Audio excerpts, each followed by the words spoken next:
I want to mention this clip that people are saying immigrant tells officer she doesn't have to comply and refuses to leave her vehicle. This is misleading. I'm going to show you this clip.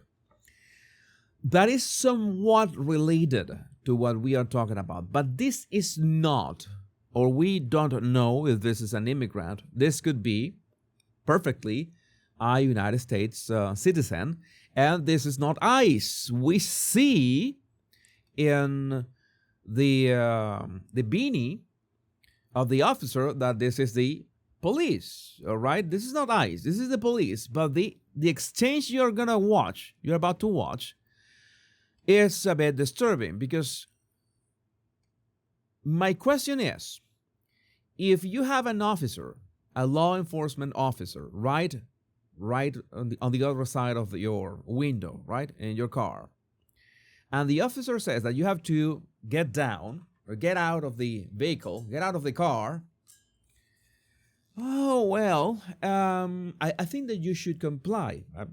I would like to play that Chris Rock video at some point. I don't know if YouTube could allow me. But this is important. This is important to watch. Let's watch this. I'm not doing anything. I'm not doing anything. I'm not doing anything, sir. Ma'am. I'm not doing anything, sir. I've already told you. I'm not doing anything. Yes, you are. No, I'm not.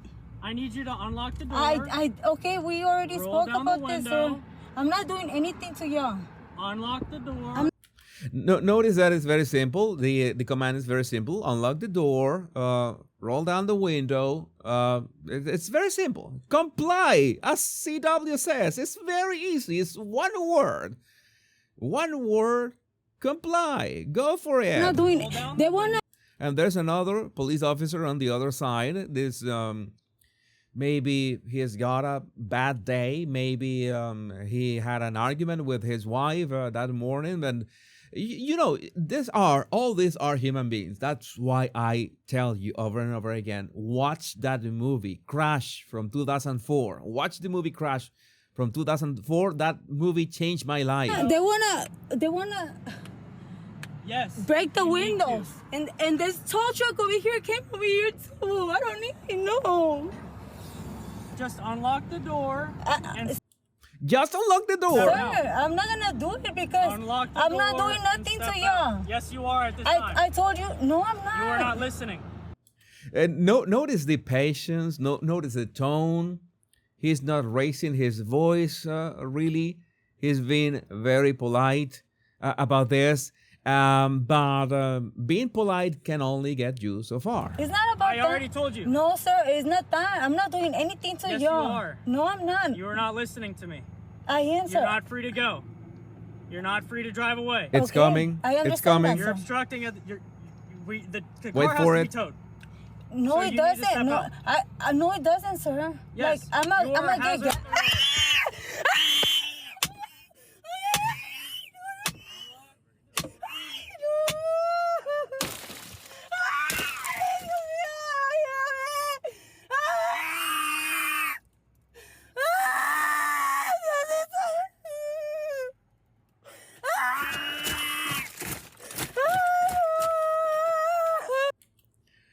Why would you put yourself in this situation? You're putting yourself in this situation. It is amazing.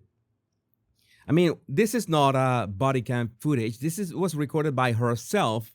I think that it is. I find it baffling that these people really think that recording themselves in this situation, in that attitude, that behavior, is going to, I don't know, benefit them in some way.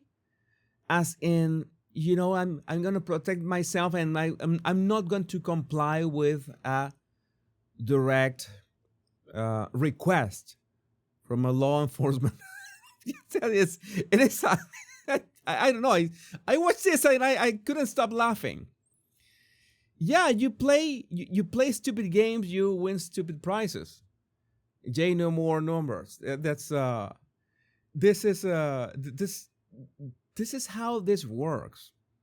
I mean, you have to comply. I have an anecdote for you. I have many anecdotes. I remember about these anecdotes. You know that I used to work in graphic design. And in my early years of graphic design, we're talking about the late 1990s, it was hard to get, a gig here and there. We did not have internet or Fiverr or any of that.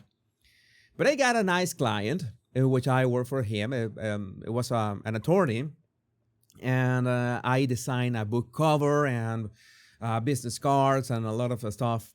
And I remember that I had a nice project with him, and I got a nice payment. It was around 100 bolivares back then. It would be like 2 billion bolivares by now with the inflation. But I had around 120 bolivares back then, which was a lot of money.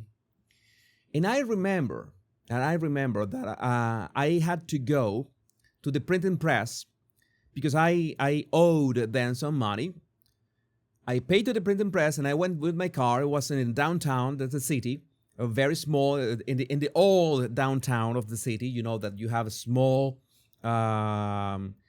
old houses, small streets, and you have these one-way streets that are a bit hard to navigate. And I was very excited because I had 120 bolivares in my back pocket. And I remember that I missed one of the turns, and I turned in the wrong street. So I was going the wrong way. And of course, I had gone through that area many times for months. And that day, there's one police car just coming in right in front of me. And I was going the wrong way. So these two guys, they jumped out of the patrol car like they were, I don't know, TJ Hooker or something like that. Oh my God, I revealed my actual age with that reference. Or Miami Vice or something like that. They had their hands on their guns, and I say, I'm dead. I'm dead. You can tell that I was not dead. So but I said, okay, I am in trouble here. So I got out of the car, and I needed to de-escalate the situation. And yes, it's about, speaking to them, is playing the fool, acting like you are retarded, but not this kind of retarded. Not this kind of retarded, as in asking questions. So I'm sorry, I didn't see this. I couldn't play the I am a tourist card because I was born in that city. I couldn't say that I'm a tourist. They could have found out within 1 minute. So it was like, were you smoking something? What were you doing? Why were you driving like that? And they had their hands on their guns all the time. And I had 120 bolivares in my back pocket, and I was in Venezuela. You know what that means, right?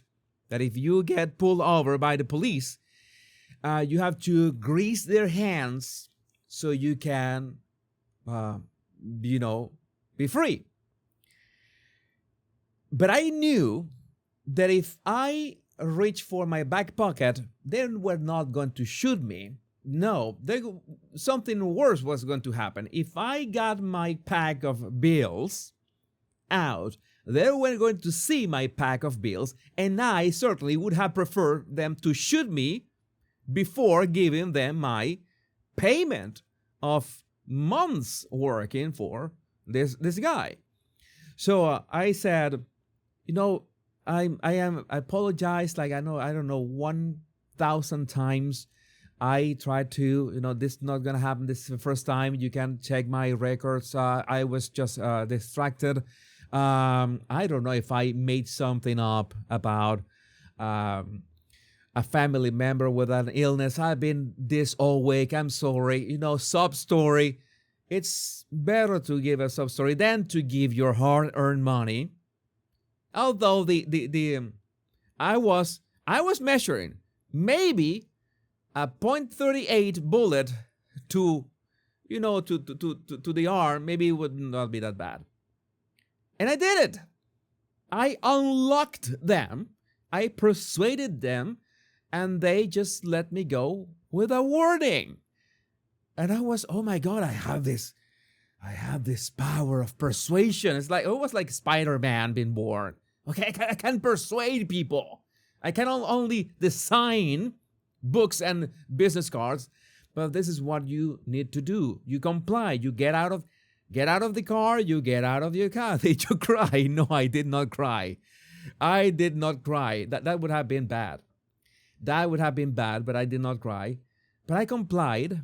I spoke in a regular